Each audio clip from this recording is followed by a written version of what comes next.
In today's show, we're talking optimism. 4 real concrete reasons to be optimistic about the Portland Trail Blazers' chances. Let's put on our Rose City colored glasses, shall we? Welcome to Locked On Blazers. Let's get into it. You are Locked On Trailblazers, your daily Portland Trailblazers podcast. Part of the Locked On Podcast Network. Your team every day.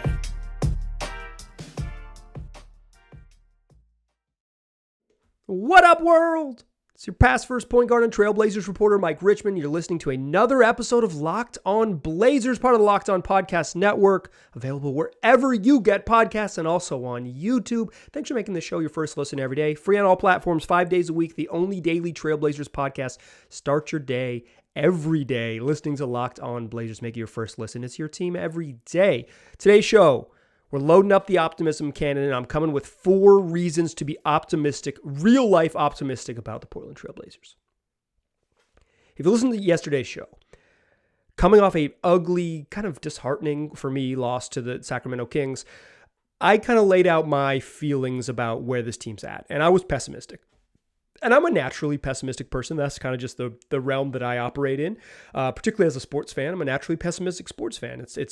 Maybe it's a safety net, call it what it is, or call it what you want. Like, I'm a naturally pessimistic person. So yesterday's show was filled with some pessimism because I am legitimately a little concerned about where the Blazers are. I pledged this year to pay more attention to the exhibition season, the preseason, because I think it has had more sort of predictive value when you watch what the product they're putting out on the court than I would have maybe given emphasis on it in the years past. And they've looked bad in preseason, but I am countering my own nature and offering you real reasons for optimism. That's what we're going to do in today's show. 4 real reasons to be optimistic about this team's chances for success. I want to define success real quick. I'm talking about being a competitive playoff team. I don't think this team is currently constructed can compete for a championship this season.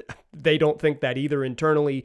So I'm talking about a team that could get into the playoffs and you could talk yourselves into them winning a playoff series, being a really tough out in the first round. To me, that's a successful season, right? If they lose in 7 in the first round to a team that's just a little better than them, the West is going to be really good. Some good teams, there's going to be 6 excellent teams in the West this year. 2 of them are not going to make the second round of the playoffs. If the Blazers are one of those teams, that is success. So when we're talking about chances for success, that's the sort of realistic level I'm setting it at. With that said, here are my reasons that you should be optimistic. And absolutely the first one is one that many of you sent me after and mentioned after the loss to the Sacramento Kings on Sunday, was that it's early. It is early in this experiment. The Blazers have played 3 preseason games plus a 4th exhibition game where they didn't play their regulars against Maccabi Ra'anana. A game against the Clippers where they looked pretty good, honestly, in the first half, but it was game 1 of the preseason, so I think they were a little rusty in the first quarter and then found their stride. They looked bad against the Jazz, but it was the second night of a back-to-back after traveling from Seattle. Second night of a back-to-back in preseason, second preseason game, all of these things. Yes. And then on Sunday, they didn't look good against the Kings, but that was game 3 of a preseason schedule. We're talking 7 months of basketball. It is so dang early in the process. In addition, this is a brand new team. And whereas the last 2 seasons, I was saying coming out of preseason, or I learned maybe coming out of preseason to trust what you see. When you see it with your eyeballs, trust what you see. That team had continuity on its side. That team was familiar with each other, with familiar parts, for the most part, running it back from the previous seasons, if not everyone in the rotation, the majority of the rotation, absolutely just running it back with the same group, the first year with the same coach, then with a new coach, but still, running back mostly the same group. Did the addition of Larry Nance throw a wrench in it? Was he enough newness to ruin the continuity? Not for me last year at all. And that's why last year I should have put, and I maybe learned to put more weight on them struggling preseason than I had in the past.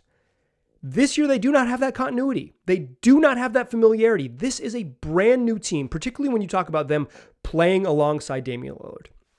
And for all of Dame's excellence, he wants to play the way he wants to play. He wants to dribble, he wants to run pick and rolls, and he wants to, drive left and spray out passes when defenses help. He's good at it. We'll talk about him more later in the show, but you would, like, with every team, you adjust with the way the star player wants to do things, the way the coach wants to do things, the way that it all works. And these guys just haven't really played with Damian Lillard.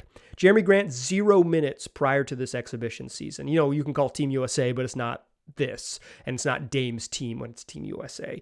Josh Hart never played 13 games for the Blazers last year, 0 minutes alongside Damian Lillard. In fact, Josh Hart just played 140 minutes next to Anthony Simons. This is brand new, him trying to play with both backcourt members individually, much less collectively. Josh Hart hasn't really had much time to gel with those gentlemen out on the court.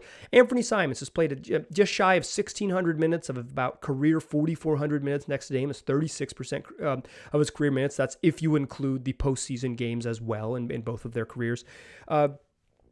That's like a role player's number of minutes in a whole season across 4 years, including the playoffs. That's just not a lot of time. About a third of Anthony Simons' minutes have come next to Dame. Or the other way you could think about it is that 2/3 of his minutes have come with Dame off of the court. He just doesn't have the familiarity with him. Dame and Nurk have played a ton of minutes together and they're familiar with one another, but pretty much everyone else in the rotation, throw in Josh Hart, throw in Nasir Little, throw in Justice Winslow, who hasn't played with Dame ever, throw in Gary Payton, who hasn't played with Dame ever. Nasir Little's talking just over 1,000 minutes next to Damian Lillard in his career. It is really brand new for this group. So if you are being optimistic, and I think a real reason to be optimistic is this team is still learning each other. They're still figuring it out. Realistically, by game 25 or 30 in the NBA, you know who's good and who's not good. It doesn't, with the advent of the play-in and all those things, and certainly some teams rise and fall in the middle of the seasons. I think after 30 games a couple years ago, the Lakers were the best team in the NBA and ended up being the 7 seed. Like it happens for sure. So it's not like if you're not there by game 20, you're not in. But like by game 30, you typically know who's good and who's bad. It's typically established in the league. I'm not saying wait till game 30 to evaluate the Blazers.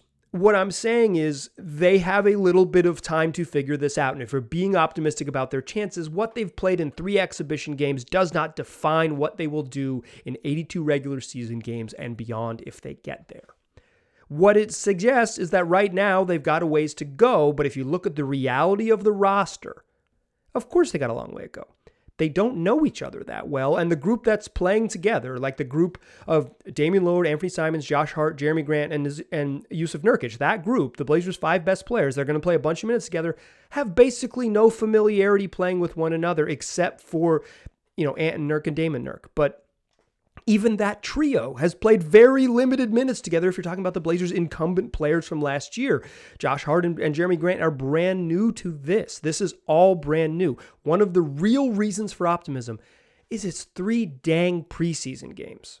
They've got time to figure it out. Now, you want to hit the ground running and be ready to go. You don't want an incubation period to kind of like get everyone up to speed.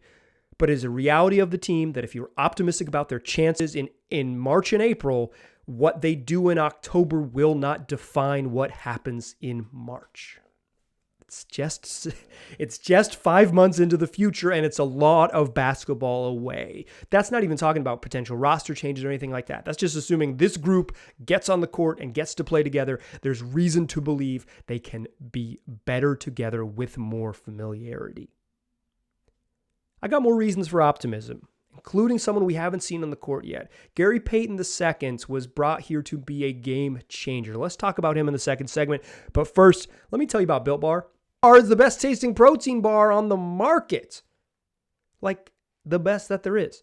I have long been a fan of Built Bar. I've been eating them for 2, 3, maybe even 4 years now as a member of this beloved network. I love the cookies and cream flavor. I love the peanut butter brownie flavor, but you're going to find whatever you like if you go to Built.com, including a whole line of puff flavors, these wonderful marshmallowy flavors that are still packing a punch. We're talking on average 17 grams of protein and just 4 net carbs. So go get yourself some. Use the promo code LOCKEDON15. Get 15% off your next order at Built.com. That's LOCKEDON15 for 15% at Built.com. All right. I got the optimism cannon loaded up. I am believing in this Blazer team, or choosing optimism today to believe in this Blazer team. We talked about how new this group is. there's a new part we haven't even seen yet. Gary Payton II has not played in preseason as he recovers from a core injury, from an abdominal surgery to address a core injury.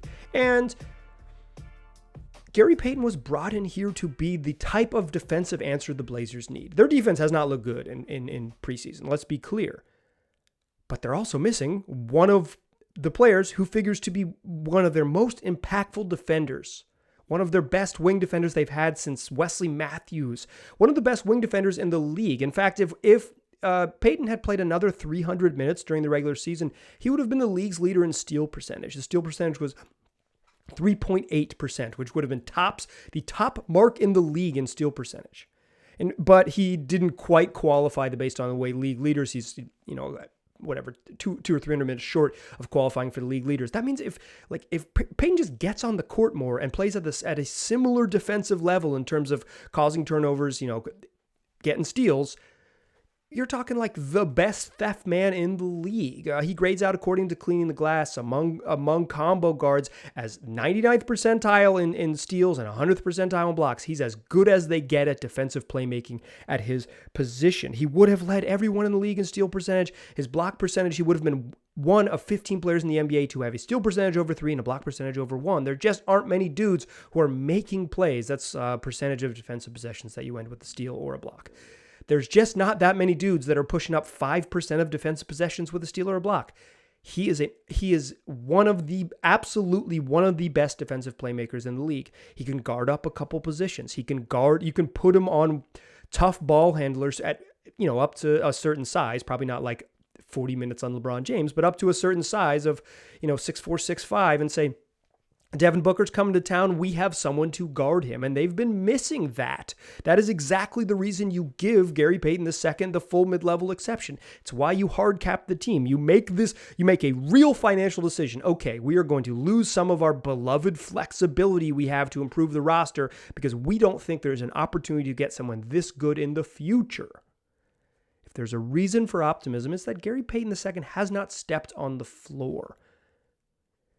Portland has been a bottom 3 team on defense each of the last 5 seasons in the league. It's been a minute since they were good and not like truly, truly bad on defense. They've struggled. No doubt about it. I said 5. I meant 4 seasons. I apologize. They've struggled. They have not been good. Gary Payton was supposed to be one of the answers.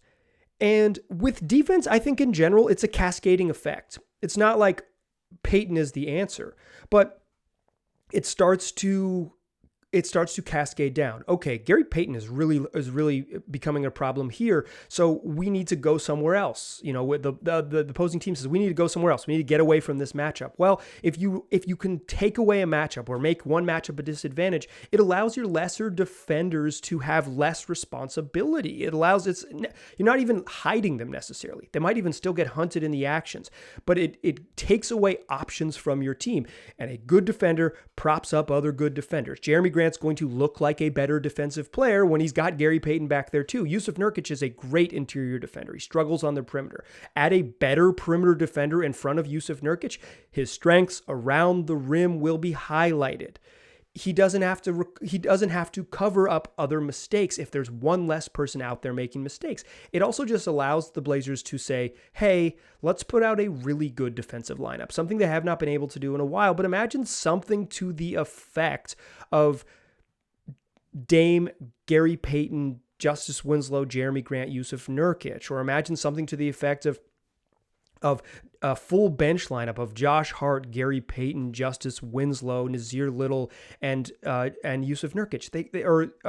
Or if they want to go small, they can stay with Grant in there. Like, they have more options to be more disruptive in more ways. And the cascading impact of adding a plus defender to this lineup is a reason to be legitimately optimistic. You do not give someone the money that they gave him to not be, if you don't believe he can be an impact player. He's going to play a bunch, he's going to get tough assignments, and he's going to help hide some of the defensive deficiencies.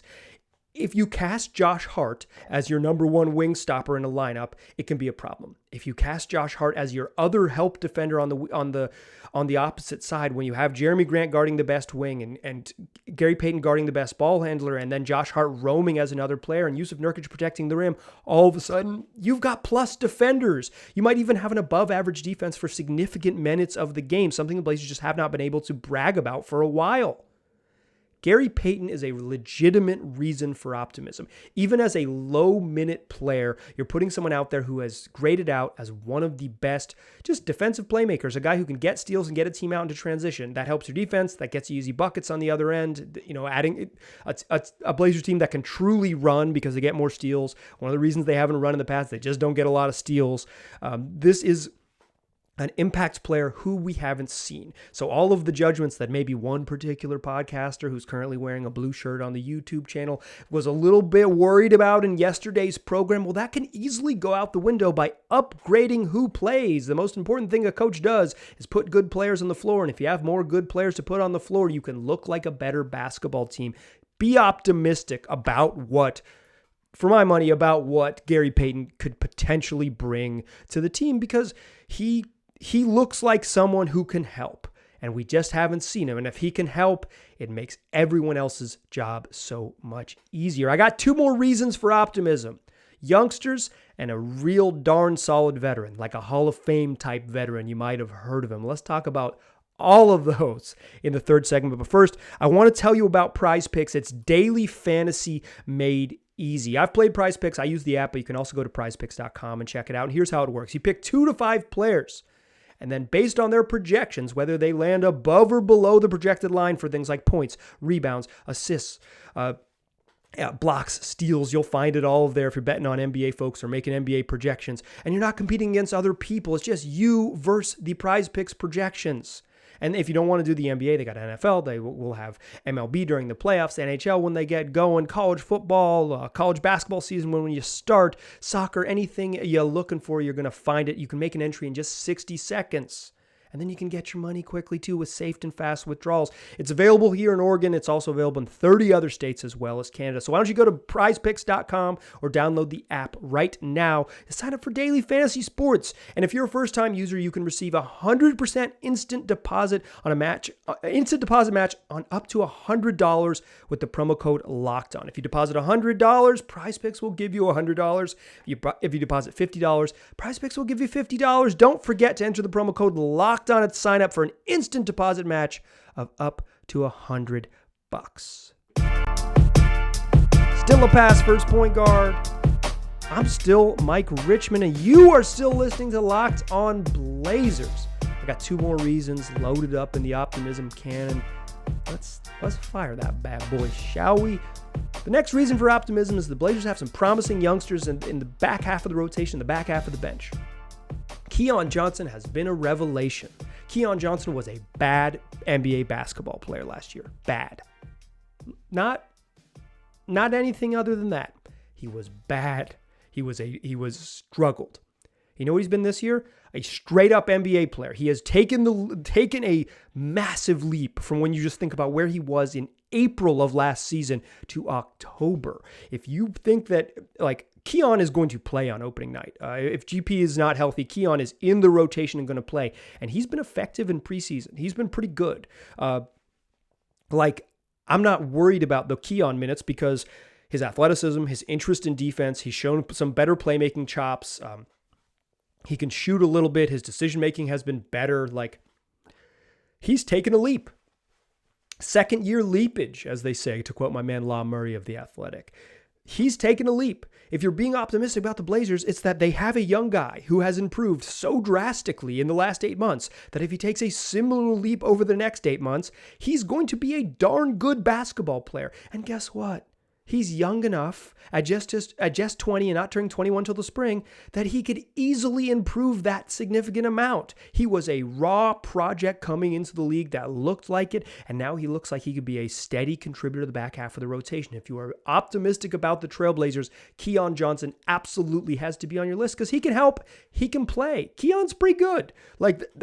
One of the real reasons for optimism is the guy who seemed like quite frankly, I probably did a season preview where I said Keon wasn't going to play, and still, if the team's whole, it's going to be scrappy for him to get minutes regardless. But like, he has shown that he's earned at least a shot early in the season to get some playing time, to be a contributor, to see what he can do when you're playing against starter level players with consistency or NBA rotation level players with consistency. Like, Keon has taken a massive jump. We saw it in Summer League where he had clearly taken a step forward. He has continued to do that in the preseason. Damian Lillard said at Media Day that from last year to this year, no one has improved more than Keon Johnson. And quite frankly, from what I've seen, I absolutely have to agree. Keon has been really good. And if you're optimistic about the Blazers' chances, the biggest place they're going to get better is internal improvement. Like, they can, Joe Cronin has talked about making trades and the team being unfinished and all of those things. But trades take two to tango. Trades take assets. Trade take money balancing and all of those things. Like, those are harder to get them right and to make it all fit. The best way for a team like the Trailblazers to get better is internal improvements. And Keon Johnson has been the biggest internal improver on the roster. If you are optimistic about this team, you are optimistic about Keon Johnson. And quite frankly, you should be, because he's earned your optimism. In that same vein, there's reason to be very optimistic about what Shaedon Sharpe can do. I probably, just like based on what we've seen, I don't think he's going to play as a major role early in the season. But if you're optimistic about the long-term development of this team, Sharpe is, the 7th overall pick with real upside, who, when we saw him play against lower-level competition in the preseason, looked so good and fluid. He just needs reps. If he can get there, he has a chance to be a serious contributor into the future. Whether that future is 2023 or the beginning of next season remains to be seen. But if you're optimistic about the Blazers, you just can't do this show without mentioning Shaedon Sharpe. The last reason, and the real reason to be optimistic about the Blazers, it's Damian Lamonte Ollie Lillard Sr. Father of 3, Lake Oswego resident, budding rap career, 5 studio albums with another on the way. It might be 4. I don't know about studio albums. Regardless, dude's a Hall of Famer. Damian Lillard is one of the best basketball players that's ever played for the Portland Trailblazers, if not the best basketball player that's ever played for the franchise. He's one of the best point guards in the history of the game, one of the best shooters in the history of basketball. He's 32 years old. He had a down year last year where he was injured. Played 29 games, not up to the level that we are accustomed to watching him play, and then he sat out the second half of the season. I don't think Damian Lillard is widely considered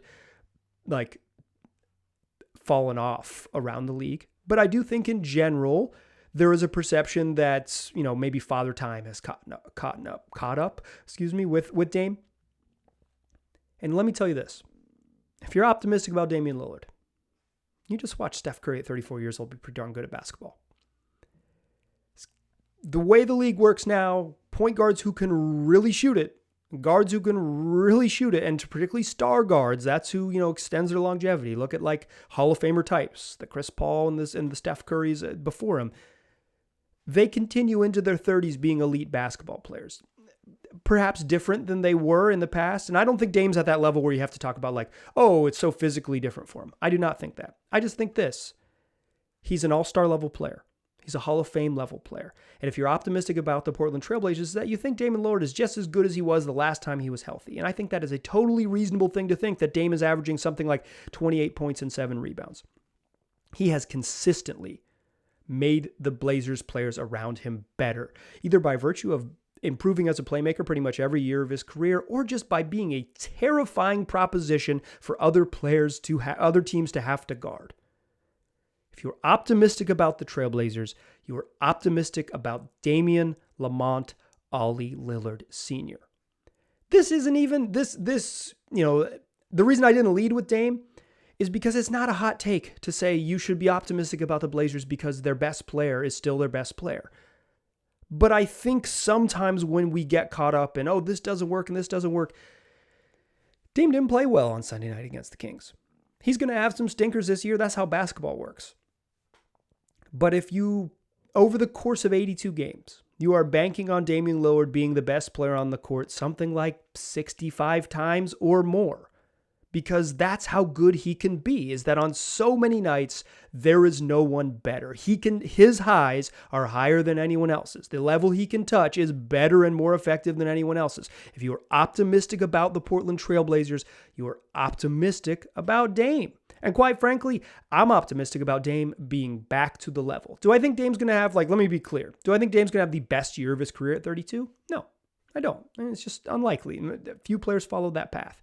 Do I think Damian Lillard is going to have a year very, very similar to when he was 30 years old and, was putting up 55 and 10 in the playoffs and had, a missed dunk and a step out of bounds away from having just an all-time great performance to come back and beat the Denver Nuggets, a guy that got his team in that position? Yes, I think that Damian Lillard is just chilling. I think that Damian Lillard's at home probably watching boxing right now. I don't know if there's a match on when I'm recording this on Monday evening, but my man loves boxing. Maybe he's watching YouTube videos. I'm optimistic about the Blazers' chances because teams are good in two ways. They're good because of depth, and they're good because of their top-tier talent.